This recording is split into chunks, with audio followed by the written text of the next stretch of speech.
जी इनके लिए तालियां बजाएं। अपन तो बजाएंगे ही, और हम ताली इसलिए बजा रहे हैं कि आप भविष्य में इन तालियों पे खरा उतरें, अपना भविष्य बनाएं, आपकी हौसला अफजाई हो, आपको एक पॉजिटिव ऊर्जा मिले। एक पॉजिटिव ऊर्जा ये होती है कि अच्छी बात आप सीखें, दिमाग में हमेशा अच्छे विचार रहें, ताकि आप अपना जीवन जो है उसको सफल बना के जाएं। क्योंकि ये कटु सत्य है, एक दिन इस दुनिया से सबको जाना है। जैसे हम अभी तक अपनी अधिकतर जिंदगी जी चुके हैं 50 के पड़ाव पे, तो ये दुनिया में कोई स्टेबल नहीं है। आदमी आता है और एक अपना अच्छा जीवन जी के जाए। आप लोग सुबह ही घर से निकलते हो, माँ बाप आपको तैयार करके भेजते हैं कि हमारा बच्चा, हमारी बेटी का भविष्य अच्छा होगा तो उनका बुढ़ापा भी अच्छा गुजरेगा। माँ बाप को अपने बच्चों से ये लालच होता है कि भविष्य जब मैं बूढ़ा हो जाऊंगा, जब मैं बूढ़ी हो जाऊंगी, तो ये मेरे बच्चे मेरा ख्याल रखेंगे, मेरी बीमारी में इलाज कराएंगे और मेरा जीवन बुढ़ापा भी होगा। ऐसे ही माँ बाप, बच्चों को माँ बाप को होता है कि माँ बाप मेरी पढ़ाई का खर्चा देते हैं, उनका घर है, उनकी प्रॉपर्टी पे सारा हक है। तो हमें माँ बाप की उम्मीदों पे भी खरा उतरना है। और माँ बाप तो अपने बच्चों को सब अच्छा मानते ही हैं। हर बच्चा अपने माँ बाप का लाल होता है, पीला होता है, नहीं होता? और आपकी अहमियत, जैसे ये भाई बेटा, क्या नाम है आपका? वरुण सिंह की अहमियत केवल इनका परिवार जानता है। ये किसी भी आदमी की कीमत, ये मेरी कीमत केवल मेरा परिवार जानता है। बाकी किसी पे कोई खास फर्क नहीं पड़ जाता। बाई चांस कभी किसी को कुछ हो जाता है तो उसका परिवार ही परेशान रहता है, बाकी तो सब दुनिया भूल जाती है। तो सबसे पहली बात है, फोर्स की गाइडेंस की तो बात अलग हो गई, टिप्स अलग हो गई। आपका जीवन बड़ा महत्वपूर्ण है, उसको ऐसे ही बर्बाद ना करें। अक्सर ये बहुत इंपॉर्टेंट बात बता रहा हूं मैं, आपका जीवन बहुत महत्वपूर्ण है, उसको ऐसी बर्बाद ना करें। जिस उद्देश्य के लिए आप यहाँ आते हो, तेल फूक के, अपना समय खर्च करके, बहुत के माँ बाप अभी खेत में काम कर रहे होंगे।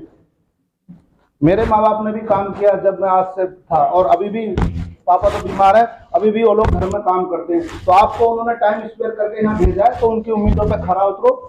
यहाँ पे एक कुछ ना कुछ सीख के डेली जाओ। अब पीछे लोग बोल रहे हैं, मेरी आवाज सुनाई नहीं जा रही पिछले वालों को? जो आदमी क्लास में कंसंट्रेशन नहीं है, लापरवाही कर रहा है, तो वो जो एग्जाम देगा उसमें भी ऐसी लापरवाह रहता है। जब कोई आपको बोल रहा है तो उसकी बात ध्यान से सुनो। चाहे मैं हूँ, चाहे गुरुजी हूँ, मैं तो 2 साल के बाद आया हूँ, 2 साल हो गए खुले हुए। बहुत बार सोचा चलें, लेकिन समय नहीं मिलता। तो एक समय आपका बहुत कीमती है।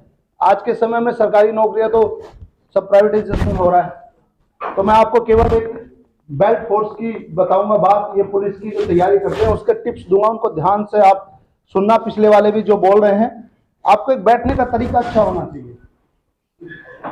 आप एक ऐसे यूनिक बनो कि लोग देखें, गांव वाले भी देखें ये मिशन कोचिंग में जाता है। ये अलग है। आपकी बॉडी लैंग्वेज, चलने का तरीका, बैठने का तरीका, बात करने का तरीका सब अलग होना चाहिए। आपके अंदर एक आत्मविश्वास होना चाहिए। नौकरी मिलना भी कोई बहुत बड़ी बात नहीं है। नौकरी के बिना नौकरी मिले भी लोग बहुत सक्सीड होते हैं, बहुत बच्चे सक्सीड होते हैं, सबको नहीं मिल पाती। तो अभी उसी टॉपिक पे आते हैं। मैं मोस्टली जो CAPF की तैयारी कर रहे हैं, सेंट्रल आर्म्ड पुलिस फोर्सेस, केंद्रीय अर्धसैनिक बल, जिसमें BSF, CRP, ITBP, SSB और पुलिस और आर्मी, उनके लिए मैं बताना चाहता हूँ। बहुत सारे ऐसे बच्चे हैं पूरे देश में, यहाँ नहीं, केवल अमरोहा जिला, ये मुरादाबाद में नहीं, देश के अंदर बहुत सारे ऐसे बच्चे हैं जिनको ये पता ही नहीं है कि हम जिस चीज की तैयारी कर रहे हैं उसकी शर्तों कोई पूरा नहीं करते। उसकी शर्तें होती हैं कि आपकी लंबाई पूरी होनी चाहिए, उसकी शर्तें होती हैं कि आप मेडिकल फिट होना चाहिए। तो मेरे पास बहुत सारे बच्चे ऐसे आते हैं, बोला सर मैं कितने दिन से तैयारी कर रहे हो? बोला 5 साल हो गए। मैं कि तेरी तो लंबाई नहीं है। बोला सर मुझे तो पता ही नहीं। अरे भाई पहले ये देख कि तू उसके लिए फिट है या नहीं है, तेरी लंबाई पूरी है या नहीं है। उसकी लंबाई 168 सेंटीमीटर, उसमें मांगते 170। बोला सर हो सकता है तुक्का लग रहा है। तुक्का नहीं लगता।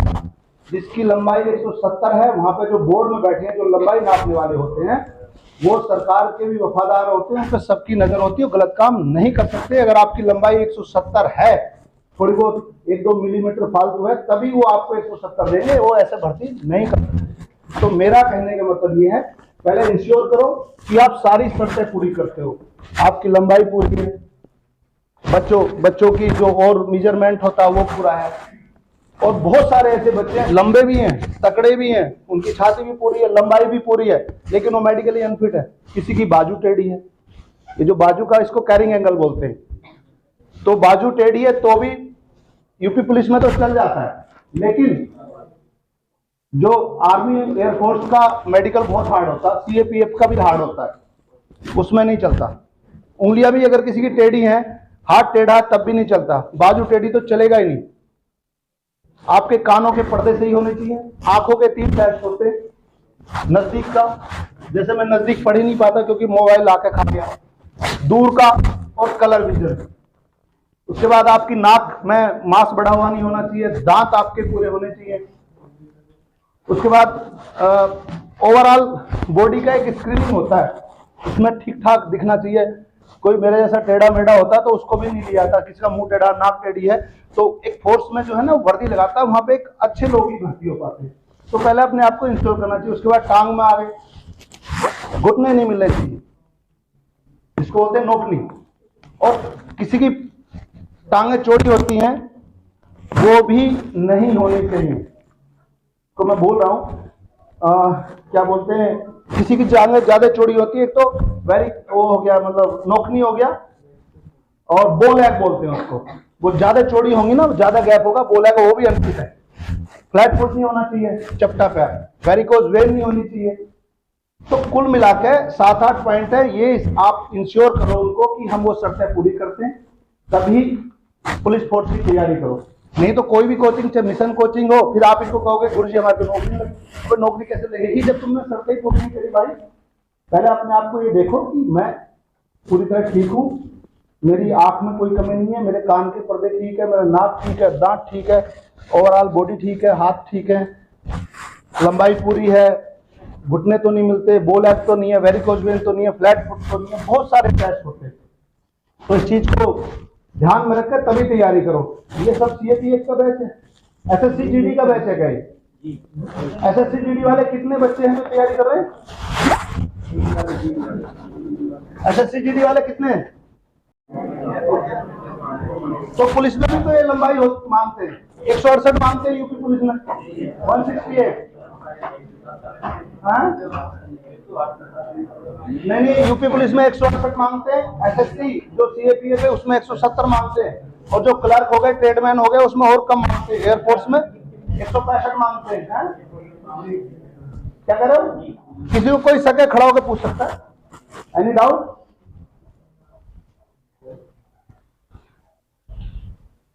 तो मैं ये कह रहा था कि यूपी पुलिस में 168 हाइट होनी चाहिए, उसका मेडिकल इतना टफ नहीं होता। मैंने देखा कि यहाँ अस्पतालों में वो शेड्यूल का चल जाता है, लेकिन सीएपीएफ में नहीं चलता, बहुत कम। उसमें छोटी मोटी, जैसे ये बोर्ड में मैं इसका कह दूँ भाई साहब थोड़ा मेरा ये है, इसकी थोड़ी धड़कन बढ़ी हुई है, ब्लड प्रेशर आई है, उसमें छोटा मोटा कोई कर दे तो कर दे, होता नहीं है।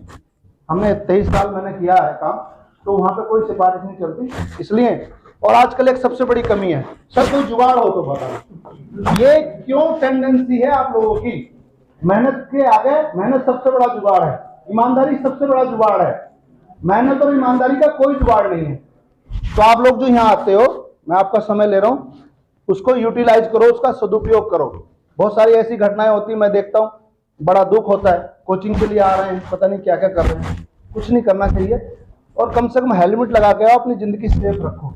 कोचिंग वाले बच्चे 3-3, 4-4 बैठ के आते हैं, चलो दूसरे पे बाइक नहीं है ठीक है, लेकिन कम से कम 2 हेलमेट लगा लो, नियमों का पालन करो, एक अच्छे इंसान तो बनो। हमारा फर्ज है, जब आप हमारी उम्र में आ जाओगे 49-50 साल, तब आपको सब ये ज्ञान होगा कि बाद में कहोगे यार वो तिरंगे कैप वाला आया तो सही कह रहा था। मैं यहाँ देखता हूँ रोज पटाखे फोड़ते हुए जाते हैं लोग, कितना बुरा हाल हो गया। बुलेट का पटाखा तो शायद 50 रुपए का बैठता होगा, 25 रुपए का। बुलेट का पटाखा शायद उसमें बहुत सारी मात्रा में एक साथ पेट्रोल निकलता है, वो ब्लास्ट होता है। तो ये पटाखे वाले फोड़ हैं, कितना गलत बात है। खुद की कमाई नहीं है वो, पापा की भी नहीं है, हो सकता है वो नहर में जमीन आ गई हो, सड़कों में आ गई हो, जिसकी मेहनत की कमाई होगी वो बर्बाद नहीं करेगा।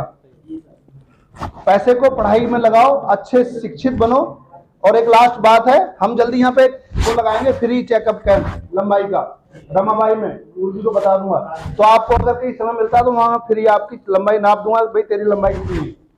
अभी मेरे घर में आता हूँ तो मैं थोड़ी बहुत ले लेता हूँ 20-50 रुपए, गरीब है उनको वो भी छोड़ देता हूँ, क्योंकि हम ना, हमारी इच्छा है अच्छे काम करने की, हमें ऊपर वाले ने इस लायक बनाया तो हम क्यों ना करते जाए।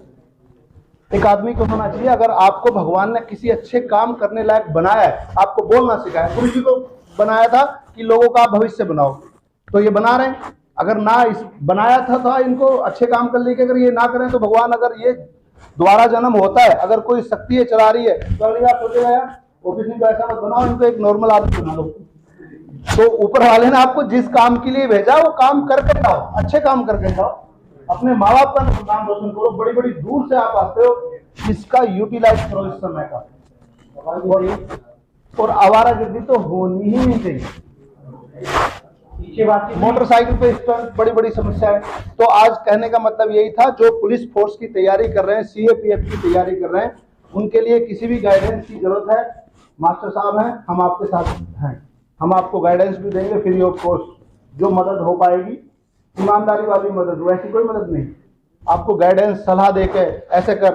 गुरु क्यों होता है? गुरु बताता है कि तुम्हें ऐसे चढ़ना है, सीढ़ी बताता है, तो हम आपको सीढ़ी बताएंगे, और कुछ नहीं है हमारे पास, और वो भी निःशुल्क।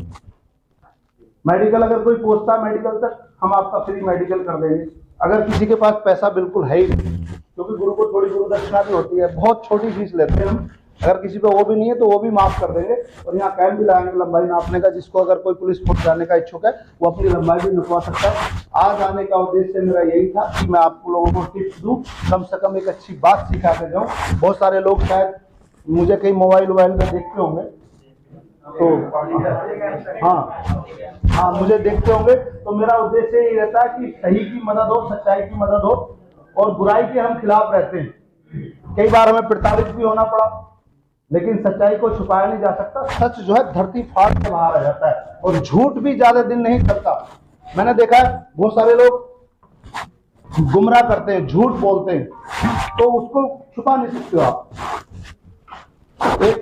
आज कहने का मतलब यही था, आपने समय दिया, मैंने तो दिया ही दिया, खैर आप लोगों का भी समय दिया। अगर कोई मेरी बात बुरी लगी हो उसको उठा के फेंक देना, अच्छी बात दिमाग में बैठा लेना। घर पे आओ, माँ बाप के लाल पीले हो, मोटरसाइकिल से आते हो, दुपहिया वाहन में आते हो तो हेलमेट लगा के आओ, ट्रैफिक नियमों का पालन करो, बड़ों का सम्मान करो, एक अच्छा जिंदगी जी के जाओ। रोज आए दिन बहुत सारे युवा सड़क दुर्घटनाओं में ऐसे में जान गंवा देते हैं, केवल उसके माँ बाप को पता होता है। एक माँ पैदा करके 20 साल तक बच्चे को कैसे पालती है, उसका दुख हम व्यक्त नहीं कर सकते। तो ये कब किसके साथ हो जाए कोई पता नहीं, मेरे साथ भी हो सकता है। हमें तो कम से कम बचना है। कई बार दूसरे की गलती से लोग जान गंवा देते हैं, तो बड़ा दुख होता है। और आप लोगों को, अब तो फरवरी लग गई, 1 फरवरी है, 2 फरवरी आज, अभी तो साल पूरा पड़ा है। नए साल की 26 जनवरी, मकर संक्रांति और सारी होली की एक साथ बहुत बहुत शुभकामनाएं। बहुत बहुत धन्यवाद। कि जो बच्चे कोर्स की तैयारी कर रहे हैं उसके लिए सबसे पहले रिक्वायरमेंट होती है मेडिकल से फिजिकल। अगर उसका मेडिकल नहीं है, फिजिकल नहीं है, तो वो उसकी तैयारी ना करे, वो दूसरी वैकेंसी बहुत आती है उसमें अपना समय व्यतीत करेगी। समझ आ रहे हैं? क्योंकि मेडिकल वालों में तो मेडिकल फिट नहीं है। आप मान के चलो 2 साल तैयारी की और आप मेडिकल से अनफिट हो गए, आपका वो है ही नहीं।